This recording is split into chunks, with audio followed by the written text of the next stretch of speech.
tempo. O trabalho do Paulo é um trabalho essencial para você que quer crescer e vencer independente. Tem gente que acha que quando se fala em coaching, quando se fala em crescimento profissional, porque eu quero ser um diretor. Não, você pode ser a pessoa que é imprescindível numa empresa, que limpa o chão e serve o café. Você tem que ter um planejamento na tua vida para que você tenha tempo de exercer as tuas funções, independente do emprego que você escolheu, né, Paulo? Boa tarde, querido. Boa tarde. Uma alegria ter você aqui, Paulo. Obrigado. Acho que falta muito na gente essa coisa de conseguir gerenciar o nosso tempo de maneira adequada, né, Paulo? Sim, sim. Hoje eu costumo dizer, depois de anos trabalhando e pesquisando esse tema tão importante, que eu sempre falo assim, o tempo é a moeda mais cara, mais valiosa no dia de hoje. E quem tem tempo é rico. Agora, aquele que sabe usar, esse é milionário. É porque, na verdade, se você for pensar bem, a gente sempre tem tempo se ele estiver bem gerenciado, né, Exatamente. Paulo? O que falta, você acha, para um bom profissional? Ou melhor, o que você acha que falta para um profissional se tornar bom? Escreve o que vai fazer e faz o que está escrito. Sabe? Planeja o seu dia, assim como sempre, D-1. Se hoje é segunda-feira, o que eu já vou fazer na terça? Então planejo, no dia anterior eu tenho que planejar o que eu quero fazer amanhã. Exatamente, essa é uma receita imprescindível e funciona, dá certo. Depois de ter viajado muito, conhecido vários executivos, empresários, e a minha dúvida também era assim, qual que é o segredo do sucesso?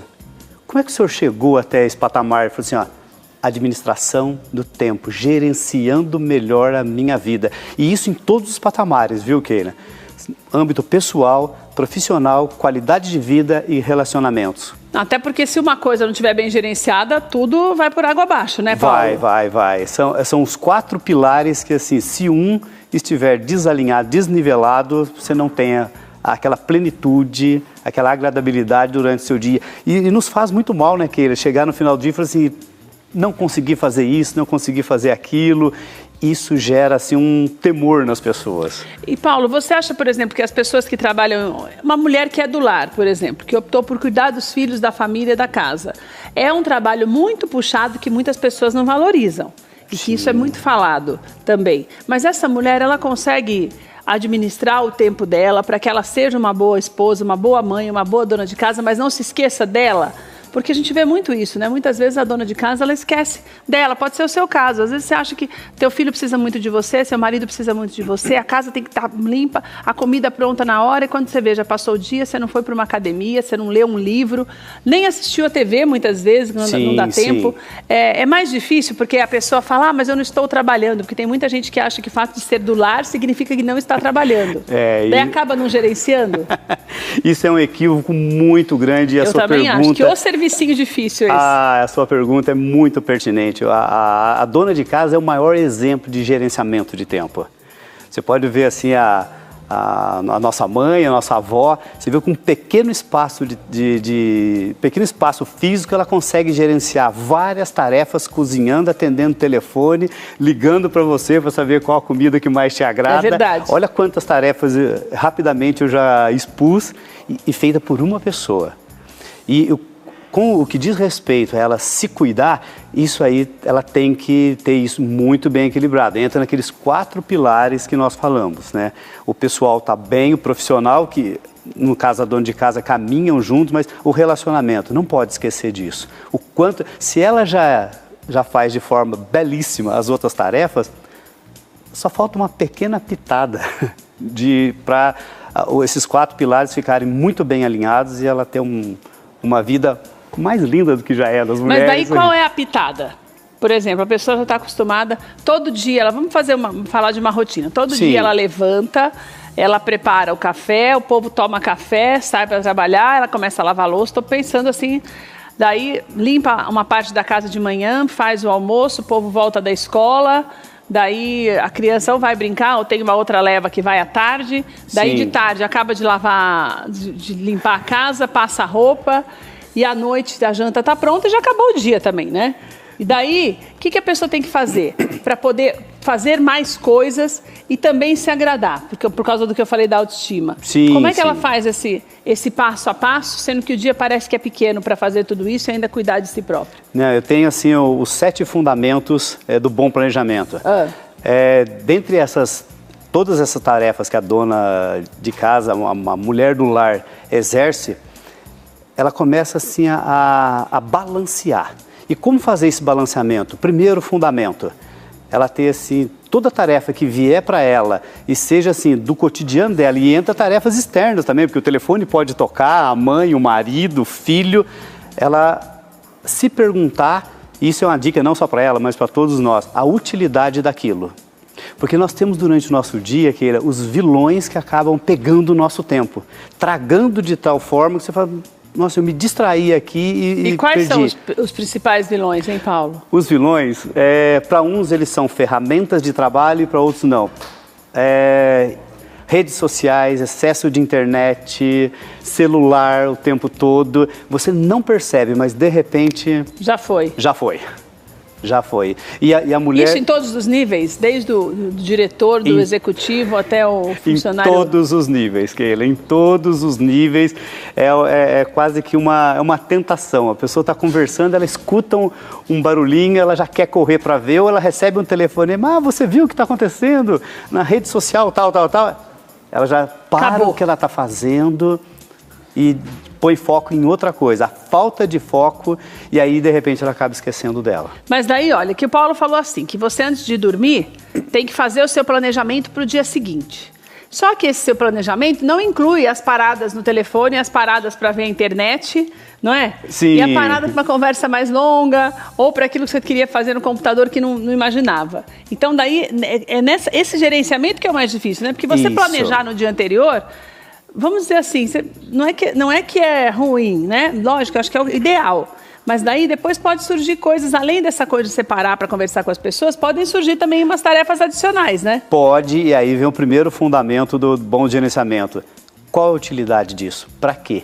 E sempre nunca se pergunte assim, por quê? Porque o porquê te remete ao passado, o para quê te põe a pensar no futuro. Para que isso? Se algum pedido que entrou de última hora, alguma tarefa, você fala assim, para que eu tenho que fazer isso? Qual a utilidade disso? Se você não tiver uma resposta congruente, muito bem alinhada, você nem vai para o segundo step. Mas daí, Paulo, se você tem uma resposta bem alinhada, mas seu chefe insiste que você tem que fazer aquilo, como é que você faz? Você tira alguma coisa? Não, porque pode acontecer. Sim. Pode ter uma pessoa que é mais irredutível e fala, não, mas eu preciso que você faça. Por quê? Porque eu quero. Sim. Acabou. Não, é tem possível. Esses casos. Aí nós temos que reconfigurar. Fazer? Tem que reconfigurar? A reconfiguração é natural, é normal que ocorra. Ela não pode se tornar uma constante. Um hábito. Um hábito. Aí reconfigurou, virou hábito agora. Aí não, aí você perdeu a eficiência do seu processo. Entendi. Então é uma coisa que tem que ser esporádico, não pode ser o tempo inteiro. Não pode. Porque se tudo fica urgente, você perde o direcionamento, você perde o seu foco. E dentro, até falando ainda de tempo, da tríade do tempo, nós temos 10% do nosso valioso tempo para cuidar de coisas urgentes, 20% das circunstanciais e 70% são o seu dia a dia que você planejou. Entendi. Então, mas você tem que balancear isso de uma forma bem legal. Eu tenho certeza que o sucesso é tranquilo. E daí vamos lá, esse é o terceiro passo, né? O primeiro é você fazer a lista no dia anterior.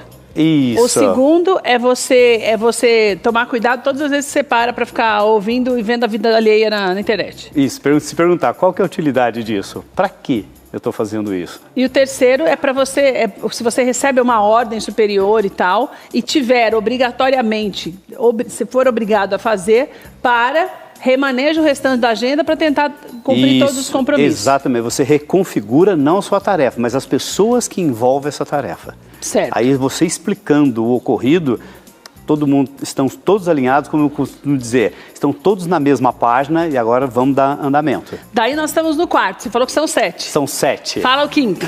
O quinto, inovação.